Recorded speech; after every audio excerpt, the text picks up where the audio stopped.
Hello everyone. देखिए आज से हम लोग अपना नेक्स्ट लेक्चर स्टार्ट करेंगे। पहले लेक्चर में हम लोगों ने सिलेबस को डिस्कस कर लिया था, हमारा क्या अप्रोच रहेगा, प्लस उसमें अभी जो हम लोग स्टार्ट किए चैप्टर, ठीक है, उसके बारे में हम लोग बेसिक जानकारी ले लिए थे। अब हम लोग इसमें क्या करेंगे, यहाँ से एक एक सेक्टर उठाएंगे, जैसे कृषि हो गया, औद्योगिक क्षेत्र हो गया, सेवा क्षेत्र हो गया, एक एक सेक्टर उठाएंगे, उस पर डिस्कस करेंगे। और वहाँ से देखिए अभी इन सेक्टरों से आपको प्री मेंस में दोनों क्वेश्चन आए, तो क्वेश्चन भी डिस्कस करने की कोशिश करेंगे, कहाँ से बनते हैं, क्या अप्रोच रहेगी, ठीक है। अब चलिए एक एक सेक्टर स्टार्ट करते हैं। देखिए क्या है कि ब्रिटिश औपनिवेशिक शासन के अंतर्गत भारत जो है लगभग, देखिए क्या ब्रिटिश ने क्या किया, लगभग 200 सालों तक भारत पे राज किया था।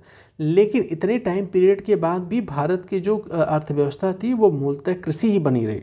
इनका ये कहना कि भाई जाहिर सी बात है, इतने लंबे समय तक इससे क्या पता चल रहा है हमें, इससे ये पता चल रहा है कि इन्होंने भारत की अर्थव्यवस्था को डेवलप करने का कोई प्रयास नहीं किया। अभी हम लोग पिछले लेक्चर में क्या कर रहे थे, इन्होंने बस इसको कच्चे माल के रूप में ही प्रयोग किया, और जो डेवलपमेंट कहाँ हो रही थी, सब डेवलपमेंट हो रही थी ब्रिटेन में हो रही थी। तो इन्होंने इतने टाइम पीरियड के बाद भी भारत की अर्थव्यवस्था जो है कृषि प्रधान अर्थव्यवस्था ही बनी रही, ठीक है। और आगे क्या कह रहा है कि देश की लगभग 85%, मतलब कि समझ लीजिए कि लगभग पूरी जनसंख्या 85% है, किसी देश की 85% जनसंख्या बहुत मतलब ह्यूज अमाउंट है। तो 85% जनसंख्या कहाँ रहती थी, गांव में रहती थी। और उनका जो है आजीविका का साधन, मतलब डायरेक्ट इनडायरेक्टली वो किस पे डिपेंडेंट थे, एग्रीकल्चर पे डिपेंडेंट थे।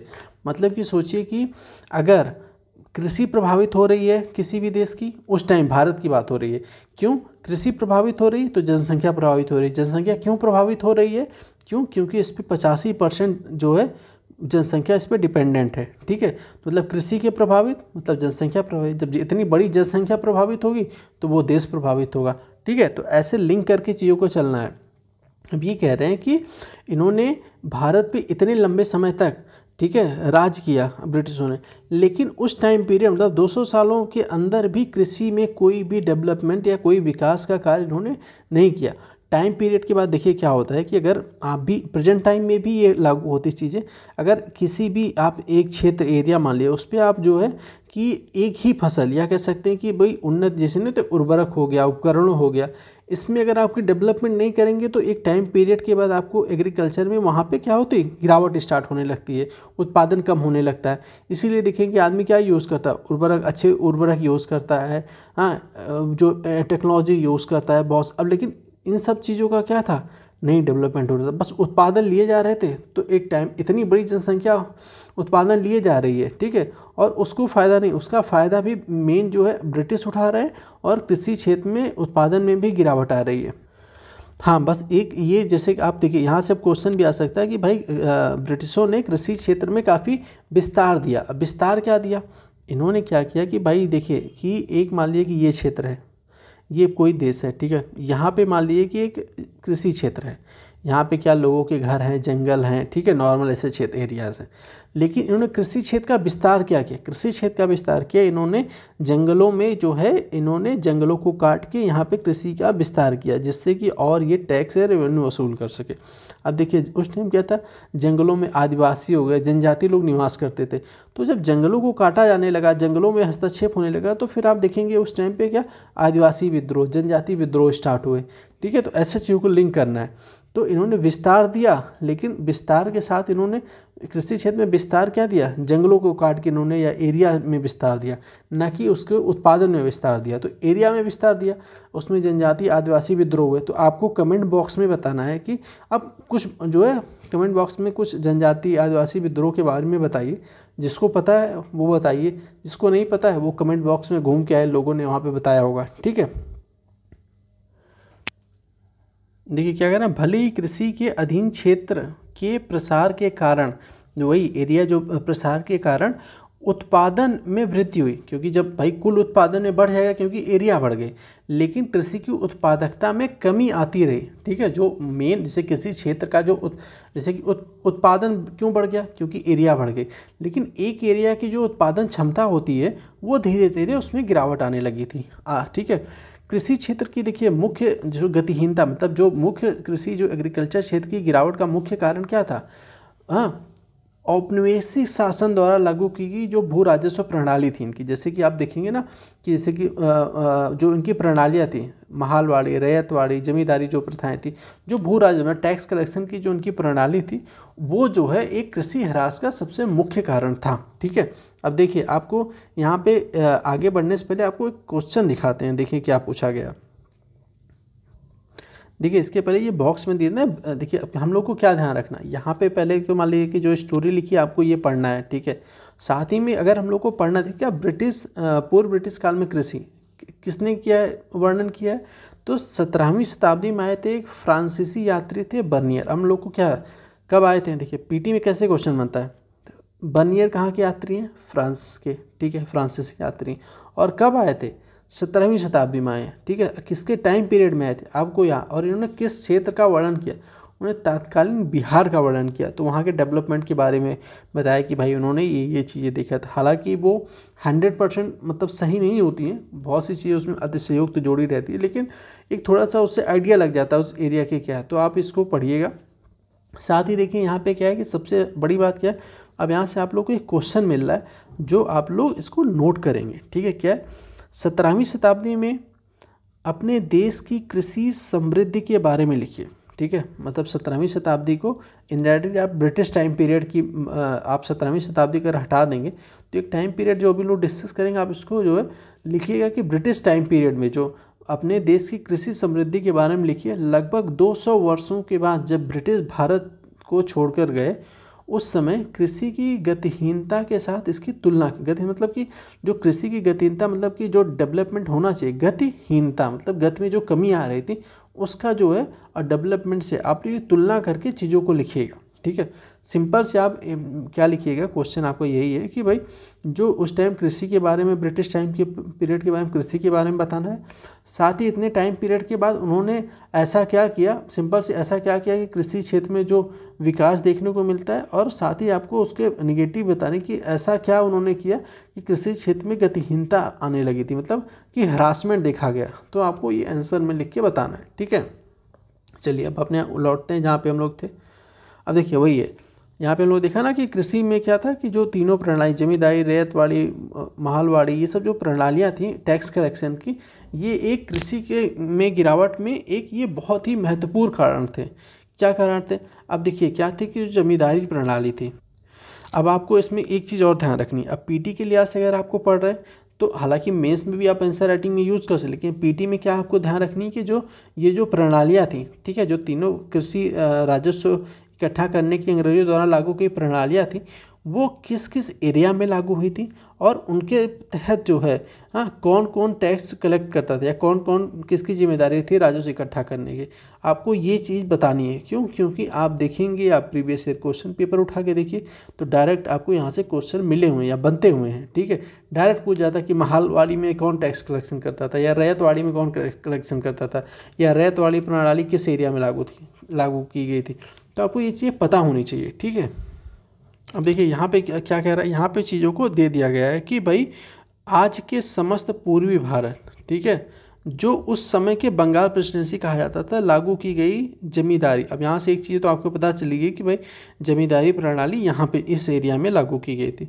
हाँ, उसमें क्या है कि कृषि कार्य के जो समस्त लाभ होते थे, कृषि में जो भी लाभ या जो भी डेवलपमेंट होता था उसको सबसे ज़्यादा कौन ले लेता था, जमींदार लोग ले लेते थे। ठीक है, अब देखिए जमींदार लोग लेते, किसानों के पास कुछ नहीं बचता था। यही नहीं, अधिकांश जमींदारों तथा सभी औपनिवेशिक शासकों ने कृषि क्षेत्र की दशा को सुधारने के लिए कुछ नहीं किया। इसके पीछे देखिए एक कारण है, क्यों, क्या कारण है। अब देखिए क्या होता था कि आपने देखा होगा ना, अंग्रेजों को क्या बस राजस्व इकट्ठा करने से उनको मतलब था, तो उन्होंने जैसे कि मान लिया फिक्स कर दिया कि भाई हमें इस एरिया से ये जो है ये पर्सन ए पर्सन मान लीजिए कि ये जो है हमें इस एरिया से इतने % टैक्स कलेक्ट करके देंगे। ठीक है, इन्होंने फिक्स कर दिया। अब अंग्रेजों को यही मतलब था कि उन्होंने एक टाइम पीरियड जो उन्होंने निर्धारित किया उतना आप इनको मतलब 1/16 मान लिया कर दिया। ठीक है, तो आप इस एरिया से इनको नियुक्त कर दिया गया कि आप इस एरिया से हमें 1/16% इस डेट को आप हमें कलेक्ट करके दे देंगे। ठीक है, अब इनको ये मतलब नहीं था कि ये जो ये वाला पर्सन है ये कितना इकट्ठा कर रहा है, ये 1/17, 18, 20% भी इकट्ठा करें, इनको कोई मतलब नहीं। इनको क्या है कि बस इनका अपना परसेंटेज मिलना चाहिए, मतलब इसके ऊपर कोई रेगुलेशन नहीं था।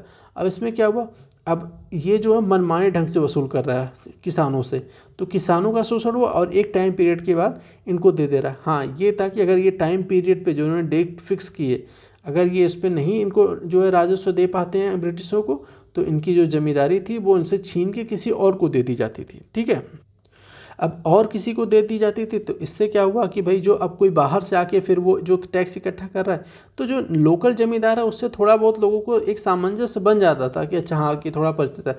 लेकिन जो बाहर से आ रहा है वो और ज़्यादा लूट खसोट करता था। तो इसमें क्या हुआ कि एक टाइम पीरियड के समय के साथ किसानों की जो दुर्दशाएं थी, या कह सकते हैं कि जो उनकी जो कृषि की हालत है, वह कृषि प्रभावित हो रही, तो लोग प्रभावित हो रहे हैं, लोग हो रहे तो इतनी बड़ी जनसंख्या उससे प्रभावित हो रही है। ठीक है, तो इसमें क्या था कि इससे धीरे धीरे शोषण बढ़ता ही चला गया और कृषि का क्या हुआ, ह्रास होता गया। अब देखिए धीरे धीरे यही सब कारण, जब आप मॉडर्न में जाएंगे तो यही सब कारण एक धीरे धीरे उभरता हुआ 1857 का जो विद्रोह था, ये सब कारण उसमें भी आ जाते हैं। तो आपको ये इकोनॉमिक्स में भी पढ़ना है और मॉडर्न में भी, दोनों को आपको इस साथ में लेके चल सकते हैं। देखिए वही चीज़ें यहाँ पे लिखी हुई कि राजस्व व्यवस्था की शर्तों का भी जमींदारों ने इस व्यवहार के विकास में बहुत योगदान दिया। राजस्व की एक निश्चित तारीख, मतलब नहीं कि अभी एक निर्धारित तारीख है, अगर वो सरकार के कोष में जमा नहीं करते थे तो उनकी भी जमींदारी क्या कर दी जाती थी, नीलाम कर दी जाती थी, या उनके अधिकार जो है छीन लिए जाते थे। अब देखिए ये सब तो चीज़ें आप मतलब टैक्स तो बढ़ा रहे हैं, लेकिन अब इसमें क्या है कि कृषि जो प्रौद्योगिकी या टेक्नोलॉजी में जो सुधार होना चाहिए उस पर कोई काम नहीं हो रहा है। सिंचाई व्यवस्था हो गई, भाई इतनी बड़ी एग्रीकल्चर इकोनॉमिक चल रही, तो सिंचाई व्यवस्था, टेक्नोलॉजी हो गई, बाढ़ नियंत्रण चीज़ें हो गई, उस पर तो काम करना चाहिए, लेकिन उस पर कोई जो है प्रयोग या उस पर कोई डेवलपमेंट नहीं हो रहा। उर्वरकों का प्रयोग जो है घटता चला जा रहा था, मतलब बहुत नगण्य मात्रा में। अब जिससे क्या है कि टैक्स तो फिक्स है, टैक्स तो फिक्स है कि भाई आपको इतना परसेंट, मान लीजिए 1/16 जो हम लोग डिस्कस कर रहे थे, इतना परसेंट तो आपको देना है, लेकिन उत्पादन दिनों के दिन घटता जा रहा है, लेकिन ये टैक्स तो इनको देना ही। तो ये क्या, तो फिर किसानों की दुर्दशा या कृषि की हालत और ख़राब होगी, किसानों की दुर्दशा, लोगों की हालत ख़राब होगी, वो होता जा रहा था। लेकिन टैक्स में जो है कोई जो है कमी नहीं आ रही थी, तो वो किसानों की दुर्दशा और बढ़ने का इसका भी एक बहुत बड़ा योगदान था। ठीक है, अब देखिए अब इन्होंने क्या किया कि आप देखेंगे कृषि में ना कुछ क्षेत्रों में क्या था कि इन्होंने कि व्यावसायिक कृषि, कुछ क्षेत्रों में क्या था कि व्यावसायिक कृषि, मतलब नहीं तो कैश क्रॉप कह सकते हैं। जैसे कि आप देखेंगे कि इसके पहले एक सामान्य सी, जाहिर सी बात है उसके पहले भी कैश क्रॉप उगाई जाती थी, लेकिन बहुत सीमित मात्रा में लोग अपने प्रयोग के लिए नॉर्मल यूज़ करते। लेकिन जब ब्रिटिश आए तो अभी हम लोगों ने पहले लेक्चर में डिस्कस किया था, क्या था कि वो इन्हों इंडिया को एक कच्चे माल के रूप में प्रयोग कर रहे थे और उसको ले जाके अपने ब्रिटेन में जो है उसको एक कंपनी में डेवलप करके फिर उसको प्रयोग करते थे, इंडिया में आके मार्केट के रूप में बेचते थे। तो कच्चे माल के रूप में क्या हुआ कि उनको फिर यहाँ से नील की खेती आपने पढ़ा होगा, हाँ नील के विद्रोह भी आप देखेंगे, नील कृषि, दक्कन मतलब कपास, जो दक्कन के दंगे ये सब थे, तो नील की खेती इन्होंने बढ़ावा दिया, कपास की खेती को बढ़ावा दिया। तो इनका क्या कारण था, वो कच्चे माल के रूप में इसको ले जाके अपने ब्रिटेन में बनाया। तो इन्होंने क्या था कि इंडिया की जो कृषि का जो भारतीय कृषि संरचना थी, अब उसको जो है बदलने का स्वरूप जो स्टार्ट कर दिया अपने अनुसार।